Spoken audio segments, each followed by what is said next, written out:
A veces es inevitable preguntarse, ¿por qué los debates públicos sobre lo que está bien y lo que está mal se sienten como un callejón sin salida? Parece que cada uno habla un idioma moral distinto en un diálogo de sordos que no lleva a ninguna parte.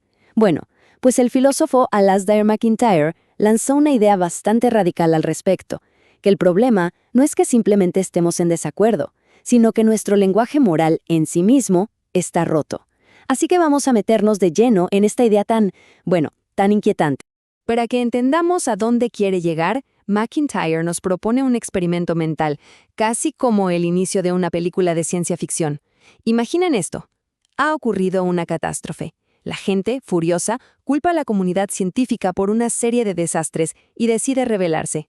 Y claro, en este nuevo mundo, la gente está convencida de que está haciendo ciencia. Recitan fórmulas, usan la jerga, pero en el fondo es solo una imitación. Tienen las palabras, pero han perdido por completo el sistema de creencias y prácticas que les daba sentido. Es, en esencia, una ciencia vacía, un cascarón sin nada dentro. Y aquí, justo aquí, es donde MacIntyre da el golpe de efecto.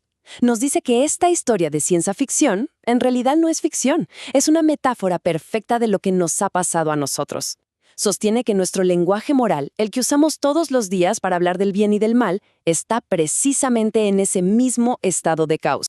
Esta es entonces la famosa sugerencia inquietante de MacIntyre, la idea de que ya vivimos después de una catástrofe. Solo que no fue con laboratorios y científicos, fue con la ética. Y lo más increíble es que ni siquiera nos percatamos de qué sucedió. La teoría es que en algún punto de la historia perdimos el manual de instrucciones de la moral. Nos quedamos con todas las piezas sueltas, palabras como bueno, malo, justicia, derechos, pero ya no tenemos el plano que nos mostraba cómo encajaban todas juntas. Así que el punto clave es este. Lo que tenemos ahora son solo simulacros de moralidad, fragmentos, ecos de viejos conceptos. Seguimos usando las mismas palabras, sí, pero como ya no hay un acuerdo de fondo sobre lo que significan, el resultado, es un desorden inevitable. Ok, pero ¿dónde está la evidencia de esta supuesta catástrofe? MacIntyre diría que miremos a nuestro alrededor, que la prueba está en la forma misma en que discutimos. Nuestros debates son el síntoma perfecto de esa fractura interna. El corazón del problema tiene un nombre un poco rimbombante: inconmensurabilidad conceptual. Pero la idea es bastante sencilla. Significa que cuando discutimos sobre moral, muchas veces partimos de puntos de arranque tan distintos que es como si una persona hablara en chino y la otra en alemán. Simplemente no hay un terreno común, un árbitro racional que pueda decidir. Pensemos, por ejemplo, en el debate sobre el aborto. Es un caso de libro. Por un lado, tenemos un argumento que se basa en los derechos individuales, en la autonomía sobre el propio cuerpo. Por el otro, un argumento que parte de la idea del embrión como vida humana inocente. Ojo, ambos pueden ser lógicamente impecables por separado. El problema es que sus fundamentos son irreconciliables. No existe una superregla moral aceptada por todos para decidir qué pesa más, un derecho o una vida. Y este patrón se repite en muchísimos otros temas. Miremos los debates sobre la guerra justa. Un argumento se enfoca en principios de justicia, otro se enfoca en cosas como el éxito a la supervivencia del país. De nuevo, la misma pregunta. ¿Cómo se elige racionalmente entre justicia y supervivencia si no hay un sistema moral más grande que nos diga cómo jerarquizar esos valores? Y esto explica perfectamente por qué los debates se sienten tan agrios, tan estridentes. Porque si la razón no puede mediar, ¿qué nos queda? Pues la pura afirmación. Gritar más fuerte. Repetir nuestros principios una y otra vez, con más vehemencia, porque no hay otra herramienta a la mano.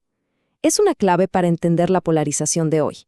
El problema no es solo el desacuerdo, es que el propio lenguaje que usamos parece diseñado para no llegar a ningún acuerdo. Muy bien. Entonces, si nuestro lenguaje moral es una caja llena de piezas sueltas que no encajan, la pregunta obvia es, ¿de dónde salieron estas piezas? ¿Cuáles eran esas cajas de herramientas originales de las que provienen? Pues resulta que nuestro vocabulario moral actual es una especie de collage. Hemos tomado la idea de justicia de Aristóteles, la de derechos de Locke, el concepto de deber de Kant, el de utilidad de Mill, El detalle es que cada una de estas ideas era la pieza central de un sistema filosófico completo, y a menudo eran sistemas que se contradecían entre sí. Nosotros, en cambio, las mezclamos todas en la misma conversación como si fueran parte de un mismo rompecabezas. Para MacIntyre, esta catástrofe no fue un evento de un día para otro, fue un proceso lento. Y él sitúa el punto de quiebre en la Ilustración. En ese momento, los grandes pensadores intentaron algo muy ambicioso, construir una moralidad universal basada solo en la razón. El problema, no lo lograron. No pudieron ponerse de acuerdo en cuál era esa base racional. Y en lugar de un gran sistema unificado, nos legaron un montón de sistemas rivales. Esos son los fragmentos con los que jugamos hoy. Ahora, vivir en este mundo moralmente fragmentado tiene consecuencias muy profundas en cómo somos. Según MacIntyre, da lugar a un tipo específico de persona, un personaje que él llama el yo emotivista. El emotivismo, en pocas palabras, es la idea de que los juicios morales no son más que expresiones de sentimiento. Cuando alguien dice robar es malo, en realidad no está diciendo algo objetivo sobre el mundo. Lo que está diciendo es algo como «qué asco robar». La moral se reduce básicamente a una cuestión de preferencia personal, como si nos gusta más el helado de chocolate que el de vainilla. Y las consecuencias sociales de esto son enormes. Piénsenlo. Si no hay un bien o mal objetivo y todo es cuestión de sentimientos, ¿en qué se convierte el debate? Se convierte en un intento de manipular las emociones del otro. La línea entre una conversación honesta y la manipulación se vuelve increíblemente borrosa. Las demás personas se convierten en medios para lograr nuestros fines. Para ilustrar esto, MacIntyre describe 3 personajes típicos de nuestra era que encarnan perfectamente esta mentalidad. Ojo, no habla de personas de carne y hueso, sino de arquetipos, de roles que dominan nuestra cultura.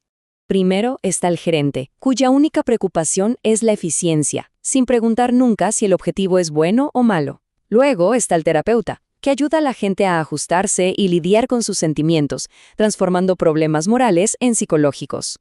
Y finalmente el esteta, que vive la vida como una búsqueda de nuevas experiencias. ¿Qué tienen en común los 3? Que ninguno debate sobre los fines, dan por sentado los deseos y se enfocan solo en la técnica para conseguirlos. Bueno, hagamos una pequeña pausa para recapitular todo este viaje. La historia que cuenta MacIntyre es, en esencia, una gran narrativa de una pérdida. Un viaje desde un mundo con cierta coherencia moral hacia el que tenemos hoy, uno lleno de fragmentos. La historia va más o menos así. Empezamos en una era premoderna, donde la moral estaba tejida en la vida de la comunidad y había un propósito compartido, un telos. Luego llegó la Ilustración con su gran proyecto de fundar todo en la razón, un proyecto que, según MacIntyre, fracasó. Y ese fracaso nos dejó aquí, en la era moderna, viviendo entre las ruinas de esos viejos sistemas, usando palabras cuyo significado original hemos olvidado. Y todo esto nos deja flotando con una pregunta final, que es, sin duda, la más difícil. MacIntyre no da respuestas fáciles, su diagnóstico es bastante sombrío. Sí es cierto que hemos perdido la capacidad de razonar juntos sobre lo que significa vivir una buena vida. Entonces, ¿qué hacemos? ¿Cómo se empieza a reconstruir algo así? Es una idea que como mínimo nos obliga a ver nuestros debates más encendidos de una forma completamente nueva, no solo como gente que opina distinto, sino quizá como el eco de algo mucho más grande que hemos perdido en el camino.